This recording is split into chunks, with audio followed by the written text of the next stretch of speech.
Yes, mambo vipi ndugu zetu wa mpira huo? Karibu kwenye podcast kwenye episode ya finali kwenye edition yetu ambayo tulianza kwenye michuano ya AFCON Under 17 2026 ambapo timu yetu ya taifa Serengeti Boys ilikuwa ikishiriki na sio kushiriki tu, imeonyesha ni timu shindani baada ya kufanikiwa kuvuka group stage vizuri, kuvuka quarter final na semi final na mwishoni final ambapo mchezo wao umetoka kumalizika hivi punde kwa wao kupotezwa kwa mikwaju ya penalty baada ya sare ya 1-1 kwenye dakika 90 za mchezo.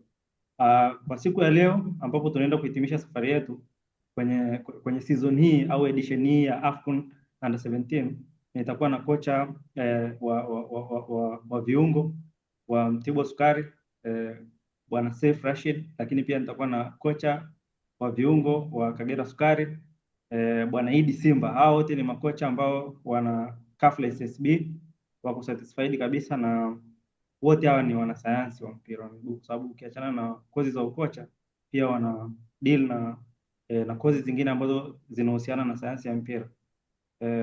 Sasa tuanze kabisa kuanzia kwenye mchezo wa leo, afu tutakuja kwenye tafsiri nzima ya mashindano ambapo tutaangalia zaidi timu yetu ya taifa ambayo imefanikiwa kufika fainali kwa mara ya kwanza kwa sababu kwenye edition 3 zilizopita kabla ya edition hii ilikuwa ikiisha group stage. Msimu huu tumefanya surprise, nafikiri sisi ndo surprise package ya mashindano au ya michuano kwa timu zote. Tumevuka hatua ambayo tulikuwa tunaishiaga, tumefika robo finali, tukavuka mpaka nusu finali, tumefika hadi finali tulipogotea. Nikianzia kwa kocha Seif Rashid, nipe tathmini yako ya mchezo wa leo wa finali kati ya Serengeti Boys dhidi ya Senegal ambao umetoka kumalizika kwa goli 1-1, ambapo Serengeti Boys wao ndo walikuwa wa kwanza kabisa kutangulia kupata goli mapema dakika ya 7 kwa mpira wa shambulizi la kujibu ambalo limetokana na wao walikuwa wanashambuliwa, wameporwa mpira lakini wakapora tena na kujibu shambulizi dakika ya 7, lakini kipindi cha pili dakika ya 64 wakarudishwa goli ambalo lilitokana na mpira wa kutenga, free kick. Ipi tathmini yako ya mchezo wa leo kocha Seif Rashid?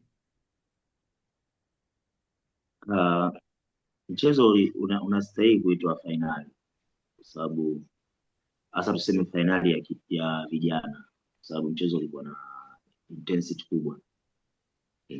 kubwa. Hongera sana kwa kocha Mensa kwa kazi aliyoifanya. Of course ameitendea haki hiyo sehemu, kwa sababu kama kutakuwa na data za GPS, nadhani almost wengi leo watakuwa wamekimbia kilomita 10 kwenda mbele. Hilo la kwanza. La pili, turudi kwenye mbinu za kimchezo. Of course wakati mechi inaendelea ulikuwa unaona kabisa kwamba kuna tofauti kati ya wazoefu wa mashindano na watu ambao sio wazoefu wa mashindano. Kwa hicho ndio kitu ambacho kilikuwa kinaendelea zaidi. Tanzania tulikuwa tunacheza lakini hatukuwa na uzoefu wa mashindano, kitu ambacho kilitupelekea kutokuwa na utulivu baada ya kuongoza goli moja, tofauti na wenzetu walivyokuwa. Baada ya kurudisha goli walijua kwamba hii mechi ni ya fainali, haihitaji tempo kubwa, umeshapata kitu, rudi kaa sehemu utafute kitu chengine, kama kikitokea sawa, lakini tuna kitu kitaji ambacho tumekipata tukishikilie. Hicho ndio kitu ambacho kulikuwa tofauti. Kitu chengine ni aina ya uchezaji. Niliwahi kusema nyuma kule kwamba ili uwe mzuri kwenye mashindano lazima uende na tuseme data za mashindano. Of course mashindano yalikuwa yanaonyesha kwamba timu nyingi ziko vizuri kwenye kuzuia, maana track back na counter attack. Kwa hiyo tulijitahidi kwenye hizo, kitu ambacho kimetuangusha, lakini pia hakina ufundi ni kwenye eneo la penalty, sababu nadhani tuliwaona walipopiga penalty wenzetu na Morocco, walikuwa wako vizuri, penalty zao walikuwa wanapiga sana kwenye tunaita kimo cha mbuzi. Kwa hiyo walicheza vizuri wenzetu, lakini sisi pasipo bahati kimetokea kilichotokea, lakini all in all tunastahili pongezi kwa sababu kitu ambacho tumekionyesha ni surprise package ambayo nadhani hata mashindano mengine yakija tutapewa heshima yetu, tutakuingia tena kama underdog. Naam. Ya, kati ya magoli 6 sasa tuliofungwa mpaka sasa, magoli mawili yametokana na set play, na ukiangalia set play ambayo tufunga Mali na set play ambayo tumefungwa leo kama sikosei, kuna baadhi ya mapungufu ambayo lazima pia tuyataje kwa sababu ya future. Ipi tathmini yako kwenye aina hiyo ya magoli, hasa goli ambalo tumefungwa leo kwenye set play, ukianzia kwenye namna ambavyo tulijipanga kuzuia na namna tulivyozuia na tukashindwa kuzuia mpaka tukafungwa goli? Nadhani kwenye set play ni trending ya football sasa hivi ndio inaelekea huko kwenye set play. Kwa hiyo ili uweze kuzuia set play, maana yake na wewe unazifanya zaidi set play, kwa sababu kwa unazifanya zaidi kwenye mazoezi, mistakes zisizo zinatokea na mazoezi, unajua namna gani unazo resolve. Nadhani makocha wameliona na watalirudia zaidi kulifanyia kazi. Kwa hiyo swala la set play huwezi ukalilaumu sana, kwa sababu wewe utajipanga vile ambavyo unajua kuzuia, lakini hujui second ball au first ball itadondokea wapi, kwa sababu first ball ambayo imechezwa na nani, goalkeeper aliicheza coach goalkeeper Haji. Baada ya kuicheza Haji, maana yake sehemu mtu alopiga ni sehemu ambayo alikuwa na mtu. Shida ilikuwa ni ile tunasema movement tu, ambayo yule wakati anaokoa, maana yake alikuwa huyu anashambulia alikuwa anaelekea goli, huyu anayemkoa alikuwa goli amelipa mgongo. Kwa hiyo kitendo cha kugeuka zile second zimefanya mfungaji awai, lakini hakuwa mbali sana kwamba labda alikuwa free zaidi, hapana. Okay. Ukiangalia aina ya goli pia ambalo tumefunga, ukiangalia kwenye michuano hii tumefunga magoli mpaka sasa 11 mpaka michuano imetamatika.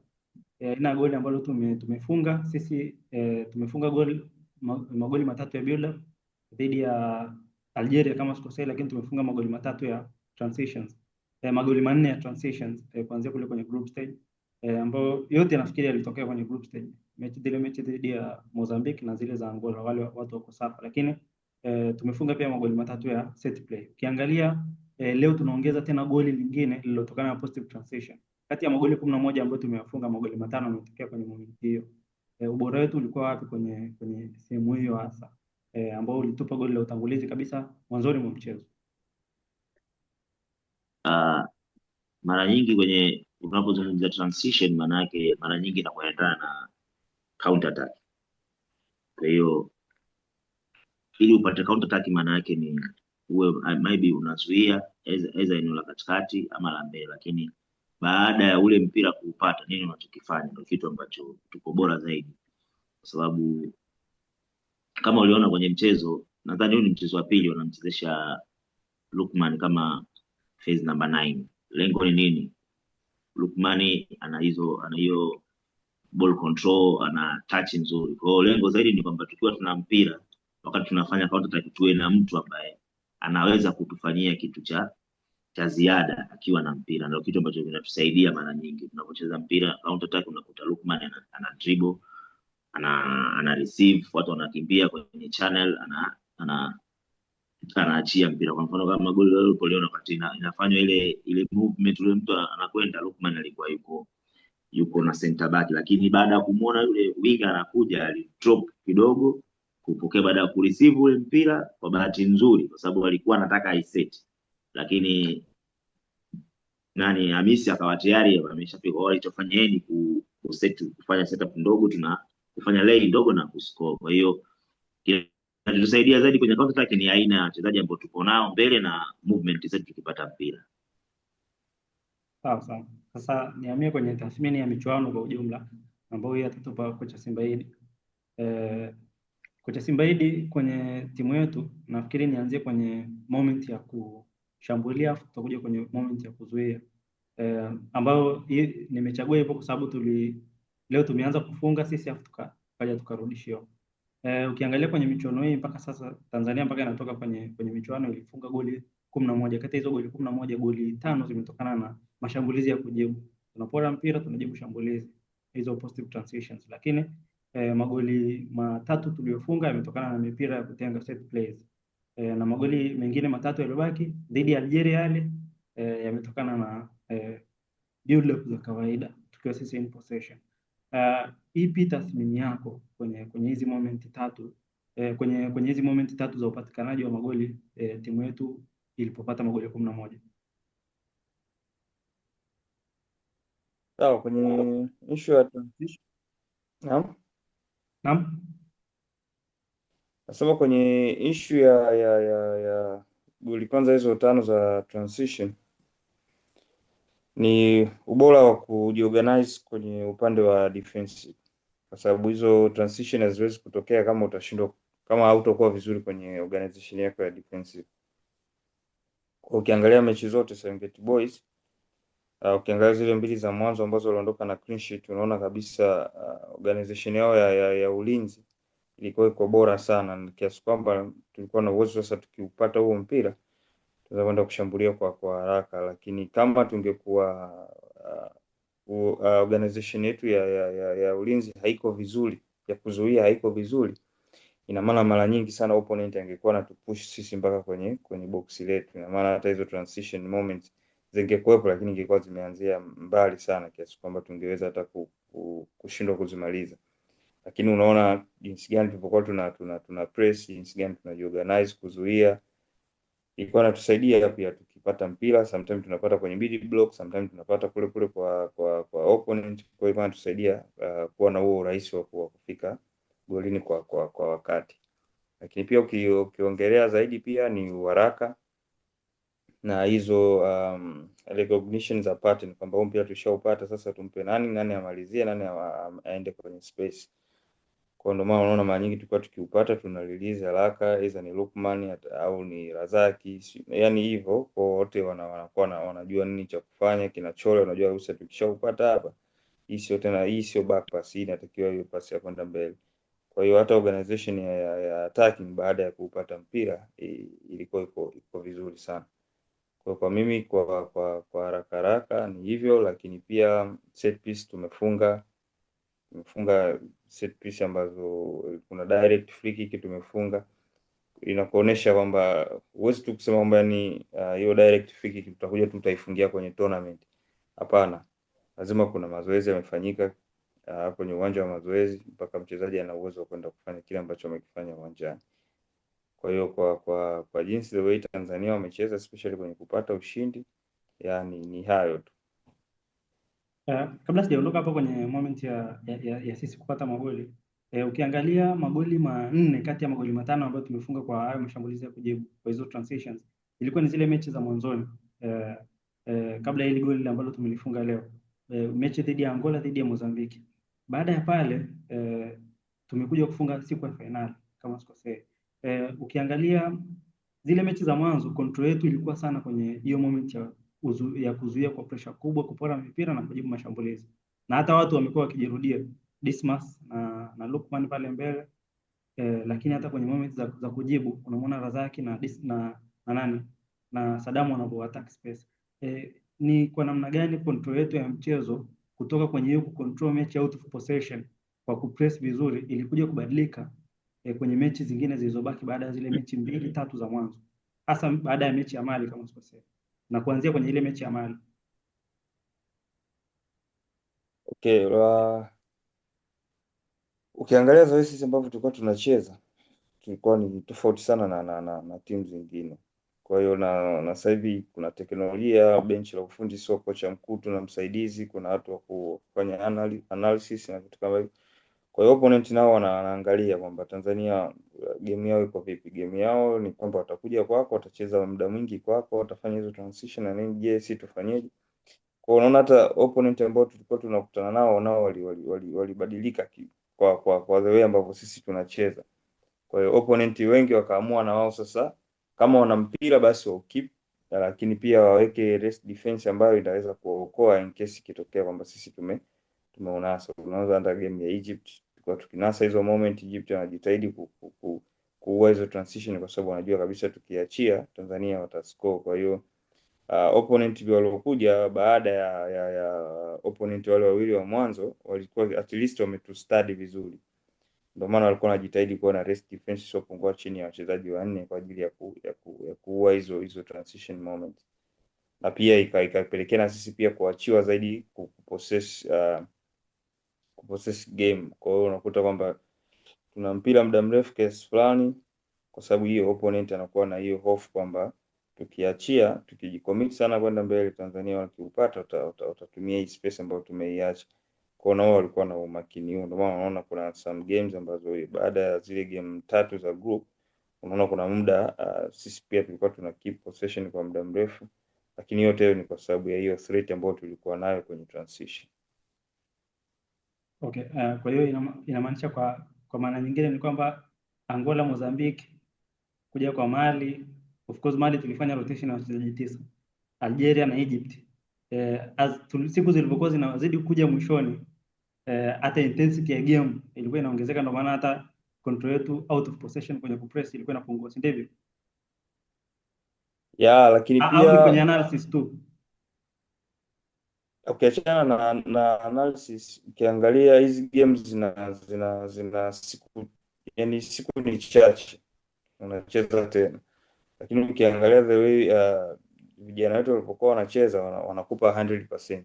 Kwa hiyo kuna level fulani ya fatigue inakuwa imeingia, kwa hata ile intensity ambayo ulikuwa unaiona mechi ya kwanza na ya pili, kuna muda inaenda inapungua. Yani hawawezi wakakupa ile intensity kwenye kuanzia mechi ya kwanza mpaka ya finali. Kwa inaenda inapungua, sometimes lazima utunze energy kwa sababu kuna game inafuatia, na usisahau pia game zote tumecheza 90 minutes, tunatafuta matokeo. Yani dakika ya kwanza mpaka ya 90 inavyoisha tuna push kutafuta matokeo, sio kwamba labda kuna game katika hizi za knockout tutakuta labda tushampa mtu labda 4, kwa hiyo second half labda tunaenda tu just ku maintain game, ku keep possession, ku reserve energy. Hamna, game zote tulikuwa tunahitaji kuendelea kupush. Kwa hiyo kuna muda fatigue inaingia kidogo kutokana na time ya recovery ni fupi, kwa sababu ni tournament. Kwa hiyo ndio maana sometimes zinaenda zinashuka, hata transition nazo zinaenda zinapungua kidogo, lakini pia ni na analysis ya opponent pia inachangia. Simba sijakupa nanilio ni kupata chochote kuhusiana na uzoefu, kwa sababu Seif alikimaliza, lakini kwenye physicality pia Seif alimaliza. Lakini mnaonaje utofauti wa michuano hii na zile editions zilizopita, edition ya 2017, 2019 na mwaka jana, na edition hii mnaona kuna utofauti wa namna gani pale? Tuanze hili. Nianze mimi. Anza tu. Okay, ukiangalia edition sawa, niendelee. Endelee. Sawa, ukiangalia edition zilizopita na hii cha kwanza, Tanzania wamefanya vizuri sana tournament hii kuliko tournament zote walizoshiriki. Kwa hicho cha kwanza, hicho cha tofauti. Sawa, kingine tournament hii imekuwa na game nyingi, yani mechi nyingi ukiziangalia zimekuwa na transition nyingi sana, yani sio tu ile yani kupoteza tu mpira, kwamba watu wanakuwa wameset kwamba tuupate tukataki space. Ukiachana tu na Tanzania kwamba wanafanya hizo transition, lakini timu zote zilizokuwa zinacheza zilikuwa zinafanya hiyo kitu. Ukiangalia hata Senegal walikuwa wanacheza, ukiangalia Mali. Kwa hiyo yani ilikuwa lazima ujilinde kwenye transition, la sivyo utapoteza game. Lakini ukija kitu kingine, defensive organization katika hizi timu ambazo zimeingia knockout stage, unaona the way ambavyo timu zinajiorganize kwenye kuzuia, so kwenye set piece, so kwenye kushambuliwa kawaida, so kwenye transition. Kwa hiyo timu nyingi sana ziko well organized kwenye defensive. Hamna tena kufungana goli nyingi sasa hivi. Timu ambayo imepoteza sana labda ni iliyofungwa goli 3. Sidhani kama kuna mechi na ina goli 5, sio 5-0 huko 5-1, hakuna.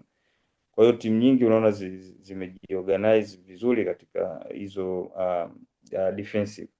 Lakini kitu kingine tunaona jinsi gani ya penalty shootouts zinavyoweza kuamua game. Hapo sasa ukiangalia mechi zote ambazo zimeenda mpaka penalty, magolikipa wamefanya kazi nzuri. Kwa hiyo inatuonyesha kwamba lazima Kiachilia mbali kuwa na wapigaji wazuri, uwe na goalkeeper ambao wazuri. Lakini pia ukija ukiangalia timu zikiwa kwenye in possession, timu nyingi zimependelea kubuild kutokea nyuma, zinajitahidi kufanya hizo overloads za upande mmoja, kama ni kulia, kama ni kushoto. Kumekuwa na some rotation kwenye viungo, rotation kwenye wide areas. Kwa hiyo kwa mimi naona ndo vitu ambavyo vimekuwa vikihappen sana kwenye tournament hii, ambavyo vimekuwa bora zaidi kuliko tournament zilizopita. Sefu, au nikutengenezee swali lingine? Naona Idi kamaliza kila kitu, lete jingine baba. Hata mimi nimeona kwenye swali hilo kwa kupunja kachukua kila kitu. Unajua kwenye michuano hii mechi zote ambazo nafikiri mechi zote zinazohusu knockout zimeamuliwa kwa mikwaju ya penalty, na mechi mbili kati ya hizo si ndo tuliibuka kwa ushindi, kwa maana ya mechi ile ya Algeria na baadaye mechi dhidi ya Egypt.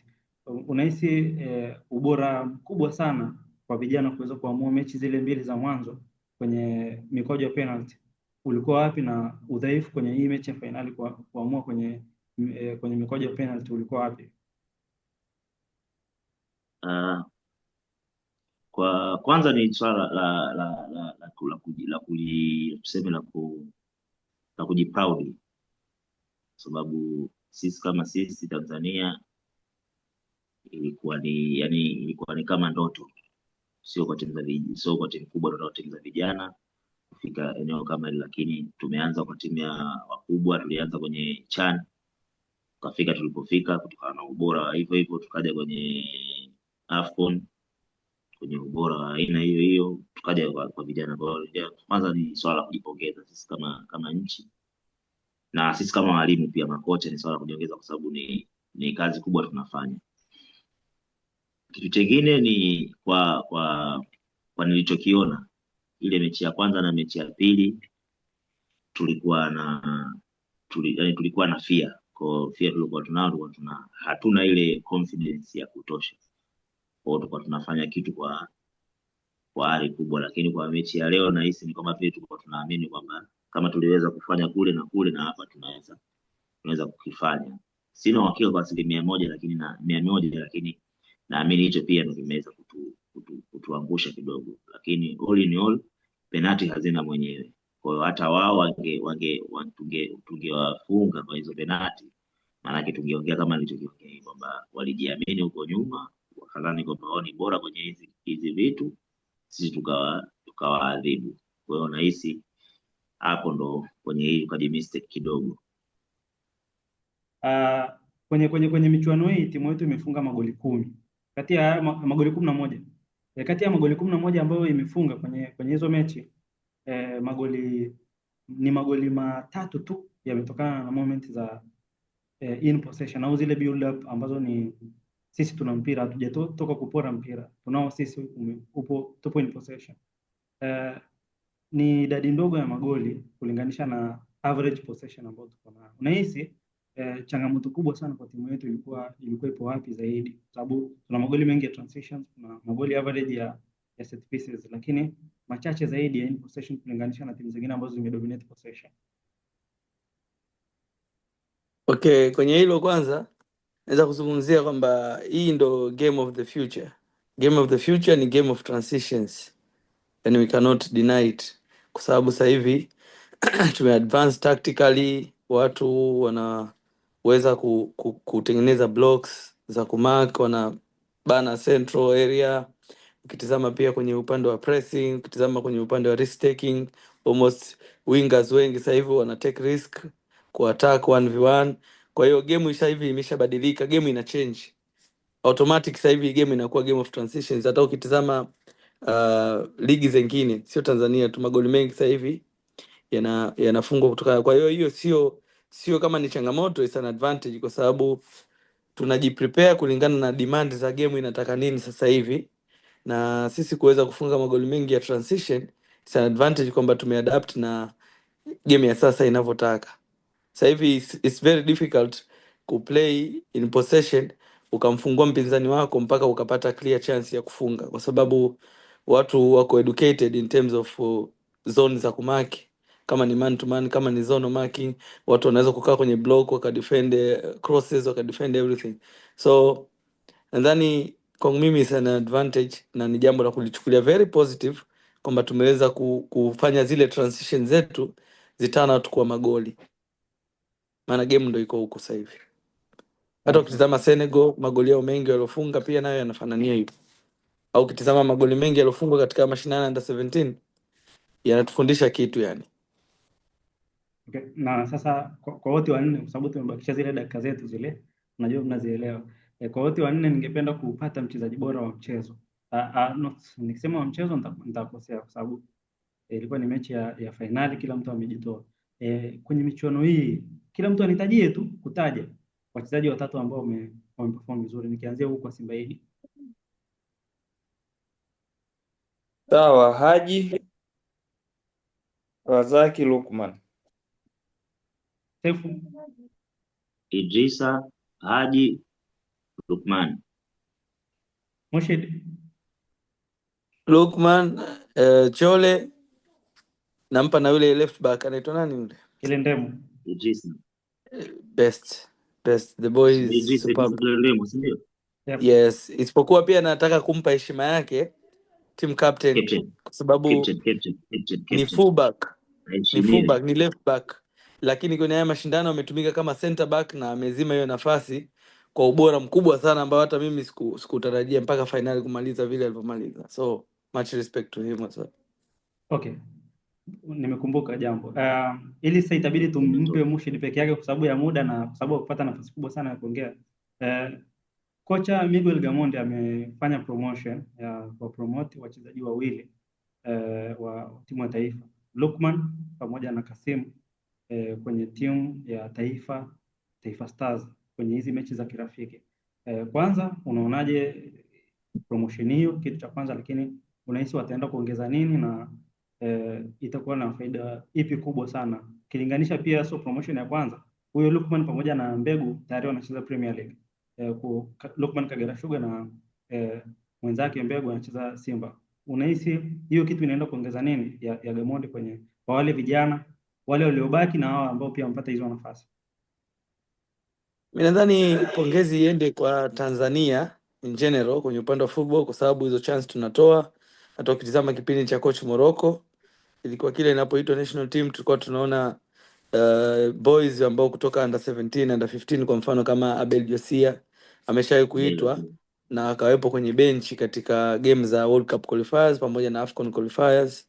Ukitizama kama waki na Kiswanya ambao nao ni muendelezo tu, walianza kuitwa wakiwa wadogo. Lakini tukirudi nyuma tukitrace back, hata Simon Msuva alianza kuitwa national team akiwa mdogo sana.